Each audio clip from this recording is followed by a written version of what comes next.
Lay not up treasures for yourself on earth. Splendor in the Grass, Natalie Wood and Warren Beatty, troubled lovers in a Kansas town, look closely at the pastor. For where your treasure is, there will your heart be also. The pastor is William Inge, not an actor, but a great writer, winning the Academy Award for writing Splendor in the Grass. William Inge became synonymous with the Midwestern small-town story. Mike Wood, Media Resource Director at Wichita State, is a William Inge expert. During the 50s, he was considered one of the 3 top playwrights on Broadway. The 3 reigning playwrights were Arthur Miller, Tennessee Williams, and William Inge. Very lofty company for the native of Independence, whose hometown and people figured prominently in his stories. People in Independence could recognize incidents and even people in the town. The 1950s, Come Back Little Sheba, Picnic, Bus Stop, and The Dark at the Top of the Stairs. Picnic winning the Pulitzer Prize as Play of the Year. All hit plays, all hit movies, ranking him among the best. Still today, I think most scholars and other playwrights would rank him up there in the top 20. Just say whatever's in your heart, Wilmadine. But if Inge had a way with words, he had little way with life. He was a troubled man. He was unhappy. He was dealing with depression and alcohol and his sexuality. He took his own life at the age of 60 in 1973, coming back to the Mount Hope Cemetery in Independence, home in both body and spirit. 6 Tony winners, 2 Pulitzer Prize winners at the 30th Annual William Inge Theater Festival, Independence Community College, Independence, Kansas. The Inge Theater Festival is a success story. Playwrights and actors coming to the Inge Theater from around the country to honor writers. Just part of his legacy. After he died, that the family said in his will he wanted his papers to come to Independence Community College. And they did.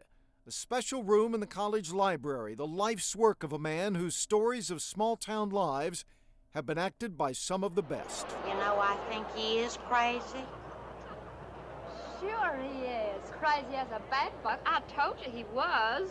Marilyn Monroe in Bus Stop, a dance hall girl being wooed by a naive cowboy. For a wedding present, I'm gonna get you a deep freeze, an electric washer, or any other major appliance you want. Good night, darling. I never been to Kansas before. Maybe you can tell me where Benson lives. Picnic with William Holden and Kim Novak, the story of what happens when a drifter comes to a small Kansas town. There comes a time in a man's life when he's gotta quit rolling around like a pinball. Maybe a little town like this. Place to settle down. Hi. Do you know what it does to you? Oh, I know what it does to me. Makes me want to come home and look at you. Come Back Little Sheba, Burt Lancaster and Shirley Booth. She won the Oscar as Best Actress. Come Back Little Sheba was one of the first plays on Broadway to deal with alcoholism. And of course, he'd been there, he'd been through it. After 17 years, it seems to me you'd be ready to accept me the way I am. Dark at the Top of the Stairs was his most autobiographical story. A family struggling with unemployment and marriage issues. The children are based on Inge and his sister Helene, shown here around 1920. The house was based on his boyhood home, which still stands in Independence, and is used by visiting playwrights. Playwrights hoping to emulate the success enjoyed by a man who used Kansas as a backdrop. What is pizza? You don't know what pizza is? Where are you from? From Kansas.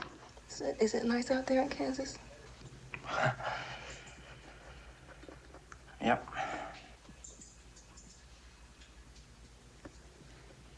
It's very friendly. That's what it's like. It's friendly. John Snyder, KSN News.